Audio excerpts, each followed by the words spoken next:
Hello అండి అందరికీ one more mini vlog. ఈరోజు చాలా స్పెషల్ వీడియో అండి. ఎండ్ వరకు చూడండి, మధ్యలో మాత్రం స్కిప్ చేయొద్దు. ఈ వీడియో చూడడం వల్ల మీరు 16వ తేదీన పూజ ఏం చేయాలి ఏంటి అనేది నేను ఈ వీడియోలో చెప్పబోతున్నాను. డోంట్ మిస్ అండి, ప్లీజ్ స్కిప్ చేయకుండా చూడండి ఈ వీడియో ఎండింగ్ వరకు. శివునికి అభిషేకం మనం 365 రోజులు సోమవారాలు వెళ్తూనే ఉంటాం కదా. అందులోని ఇంకా మాస శివరాత్రి, మహాశివరాత్రి అంటే ఇంకా స్పెషల్గా మరీ పూజలు చేస్తాము. ఎర్లీ అవర్స్లో లెగిసి బ్రహ్మ ముహూర్తంలో పూజలు. కానీ అవన్నిటికంటే 1000 రెట్ల కంటే 1,000,000 రెట్లు ఫలితాన్ని ఇచ్చే ఈ అభిషేకం ఎప్పుడు చేయాలో తెలుసా? అది ఎలా చేయాలి, ఏం చేయాలి, ఏ సమయంలో చేయాలి అనేది అయితే నేను ఈ వీడియోలో చెప్పబోతున్నానండి. ఈ వీడియో కింద నా ఛానల్లో short video already Chaganti Koteswararao గారి ప్రవచనంకి సంబంధించిన ఒక వీడియో ఉంది. 16వ తేదీన ఆరద్ర నక్షత్రం అండి, మార్గశిర మాసం. ఈరోజు శివునికి అభిషేకం చేస్తే ఫలితం ఏంటి, దానికోసం షార్ట్ వీడియో నేనైతే దీనికి ట్యాగ్ చేస్తున్నాను. ఆ వీడియోలోకి కూడా వెళ్ళి ఒకసారి అతని ప్రవచనం కూడా వినండి. ఇంకెందుకు ఆలస్యం, వీడియోలోకి వెళ్ళిపోదామా? శివాభిషేకం వీడియోలోకి. శివుని అభిషేకానికి పంచామృతాలు, పాలు, పెరుగు, తేనె, నెయ్యి, పంచదార, వీటితో పాటుగా పళ్ళ రసాలండి. ఏవైనా పళ్ళ రసం ఉంటే చాలా మంచిది. టెంకాయ అంటే కొబ్బరికాయ కంటే బొండాలు ఉంటాయి కదండి, అవి ఇంకా చాలా మంచిది. నారికాయల మందులో వాటర్ ఎక్కువ ఉంటుంది కనుక ఇవి తీసుకొని వెళ్ళి శివాలయంలో దీపారాధన చేసి ఆ బ్రహ్మ ముహూర్త కాలం అంటే ఉదయం 3:30 నుంచి 5:30 లోపండి. 5:30 దాటిన తర్వాత 6 గంటలకు సూర్యోదయం అయిపోతుంది కనుక ఆ టైం తర్వాత మనం ఏం చేసినా వాటి ఫలితం అనేది తగ్గుతుందనమాట. బ్రహ్మ ముహూర్త కాలం అనేది అంత very energetic and powerful time అండి. ఆ టైంలో మనం ఏ పని చేసినా మనకి దాని యొక్క ఫలితం అనేది 100% రిజల్ట్ అనేది ఉంటుందంట. ఈ అవకాశం ఓన్లీ సంవత్సరంలో ఈ మార్గశిర మాసం ఆద్ర నక్షత్రంలో మాత్రమే మనకు దొరుకుతుంది. సో ప్రతి ఒక్కరూ కూడా ఆ రోజు ఈ అవకాశాన్ని ఉపయోగించుకోండి. ఈ వీడియో మాత్రం స్కిప్ చేయకుండా చూడండి.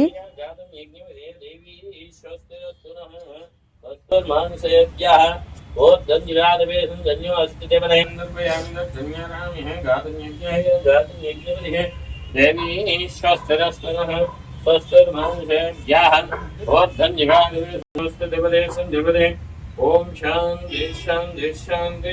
ఓం నమస్తే అర్ధాన్య ఉదాజైనమే నమః. నమస్తే స్తన్వనే బాహుభ్యామదే నమః.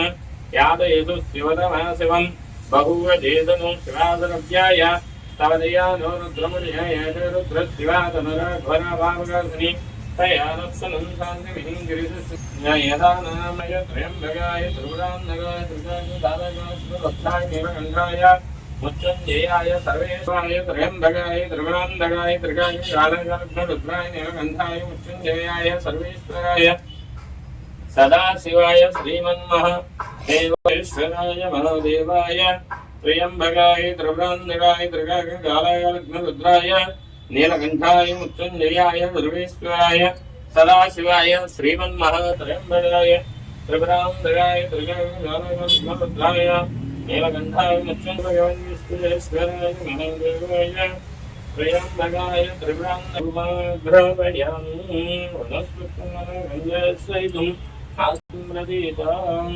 డిసెంబర్ 16 సోమవారం అభిషేకం చేయటానికి మనం బ్రహ్మ ముహూర్త కాలంలో శివాలయంలో ఉన్న ఎడల శివుడు ఆనంద పరవశుడై ఆనంద తాండవం చేస్తాడంట.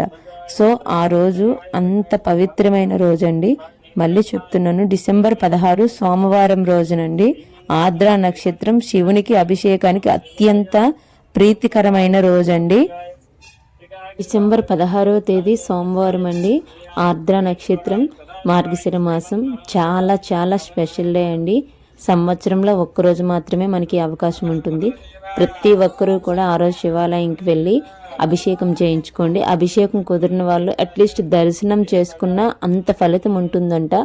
అంటే శివాలయంలో శివలింగం కానీ లేదు అనుకుంటే పార్వతీ పరమేశ్వరులు కలిసి ఉన్న విగ్రహాలు ఫోటో దగ్గరైనా దర్శనం చేసుకుంటే శివునికి చాలా ఇష్టమంట. అలా దర్శనం చేసుకున్న వాళ్ళు శివుని దృష్టిలో కుమారస్వామి కంటే ఎక్కువ అవుతారంట. ఆ కుమారస్వామి కంటే ఈ దర్శనం చేసుకున్న వాళ్ళంటే చాలా ఇష్టం అవుతారంట శివునికి. అది చాగంటి కోటేశ్వరరావు గారి ప్రవచనాల్లో కూడా ఉంది. ఒకసారి వీడియోలోకి వెళ్ళి కూడా చూడండి. ఆ రోజు ప్రాతకాలాన్ని నిద్రలేచి బ్రహ్మ ముహూర్తంలో ఈ అభిషేకం అయితే చేసుకోవాలండి. ఇది మా శివాలయం కంచరపాలెంలో హైవే పక్కన ఉంది కదా, ఆల్రెడీ ఈ శివాలయం కోసం వీడియోస్ అయితే చేస్తున్నాము. ఈ ఆలయంలో ఆ రోజు స్పెషల్గా అభిషేకం అయితే చేయిస్తున్నారండి బ్రహ్మ ముహూర్తంలో. బ్రహ్మ ముహూర్త కాలం అంటే 3:30 నుంచి అండి ఉదయాన్నే 5:30 వరకు ఈ కాలాన్ని బ్రహ్మ ముహూర్త సమయం అంటారు. ఆ సమయంలో మనం ఏ పూజ చేసినా ఏం చేసినా తిరిగి ఉండదన్నమాట. 100% రిజల్ట్ అనేది ఉంటుంది. మా ఆలయంలో ఆ రోజు పూజా కార్యక్రమాలు నిర్వహిస్తున్నారు. ఎవరైనా రావాలనుకుంటే బ్రహ్మ ముహూర్త సమయం అంటే 3:30కే స్టార్ట్ అవుతుంది. సో అందరూ అభిషేకంకి పంచామృతాలు తెచ్చుకొని దర్శనం చేసుకొని మీరు కూడా ఈ పూజలో పాల్గొనవచ్చండి. మీరు ఈ టెంపుల్ అనే కాదండి, ఎక్కడ మీరున్నా సరే, మీరు శివాలయంలో కానీ లేదనుకుంటే ఇంటిలో ఒక శివుని విగ్రహం ఉన్నా లేదా అనుకుంటే లింగం ఉన్నా సరే ఇంట్లో కూడా మీరు అభిషేకం చేసుకొని ఈ పూజ యొక్క ఫలితాన్ని అయితే మీరు కూడా అనుభవించండి. ఎందుకంటే 100% రిజల్ట్ ఉంటుంది. బ్రహ్మ ముహూర్త కాలంలో మనం ఏ పని తలంపించినా ఆ పని తాలూకు రిజల్ట్ అనేది అలాగే ఉంటుందండి. ఆ సమయంలో నిద్రలేచి చాలా వరకు అలవాటు ఉంటుందండి. వాళ్ళ ఇంట్లో దీపారాధన కార్యక్రమాలు ఇలా చేసుకునే వాళ్ళు, అలాగే యోగా చేసినా సరే ఆ సమయంలో నిద్ర లేచిన వాళ్ళకి హెల్త్ ఇష్యూస్ అనేవి ఏమి ఉండవంటండి, కాంప్లికేట్స్ అనేవి. తెలిసి తెలియక చేసిన గత జన్మలో చేసిన పాపాలు కూడా నివారణ జరుగుతుంది. ధన వృద్ధి, ఆర్థిక వృద్ధి, ఐశ్వర్య వృద్ధి, విద్యా వృద్ధి, ఇలానే ప్రతి దానికి సంబంధించి కూడా ఆ రోజు మనం ఈ అభిషేకం చేసుకుని శివ దర్శనం చేసుకున్నట్లయితే బ్రహ్మ ముహూర్త కాలంలో దాని యొక్క ఫలితం అలాగే ఉంటుందండి.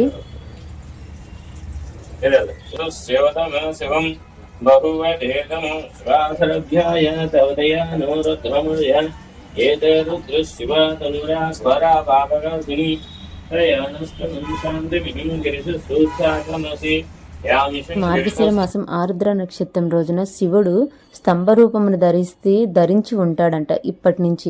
మళ్ళీ మాఘమాసం శుక్లపక్షం చతుర్దశి నాడు అనగా మహాశివరాత్రి రోజున అగ్నిస్తంభం రూపంలోకి వెళ్తాడంట. అందుకే ఈ 2 నెలల్లో వచ్చిన ఆ మహాశివరాత్రి అలాగే ఈ ఆర్ద్ర నక్షత్రంలో అభిషేకానికి అత్యంత ప్రాముఖ్యతను ఇస్తారంట. శివుడికి అత్యంత ప్రాముఖ్యమైన దినములు ఈ 2 అంట. అందుకనే ఈ 2 రోజుల్లో మనం ఎప్పుడైనా సరే శివలింగ అభిషేకాలు, శివ పూజను ఎవరైతే చేస్తామో వాళ్ళము శివుని దృష్టిలో కుమారస్వామి కంటే నమస్తే స్తపశ్వరాయ మహాదేవాయ త్రయంబకాయ త్రిపురాంతకాయ త్రికాగ్నికాలకాలక్ష్మరుద్రాయ నీలకంఠాయ మృత్యుంజయాయ సర్వేశ్వరాయ సదాశివాయ శ్రీమన్మహ దేవాయ నమః. ఓం నమస్తే రుద్రమన్యోజువే నమః. నమస్తే శ్వేతాశాస్త్రతోవే ఏడయీమహే అశ్వమే వనస్పత్య నీలగ్రీవిలోహిత ఉదయనం గోపాదృసన్నదృశనరార్యః ఉదయనం విశ్వభూతాని సదృష్టౌర్యానమస్తు నీలగ్రీవాయ శాస్త్రాక్షిమీర్తే ఆదివయ సుతత్వానందే వనస్పత్యాన గంధయస్వైదం ప్రదీతం ధూపమాగ్రాపయామి. సో శివునికి ప్రీతికరమైన రోజులు మహాశివరాత్రి ఎంత అత్యంత పవిత్రమైనదో ఈ మార్గశిర మాసంలో వచ్చే ఆర్ద్ర నక్షత్రంలో మనం చేసే పూజ అంతకంటే అత్యంత పవిత్రమైనది.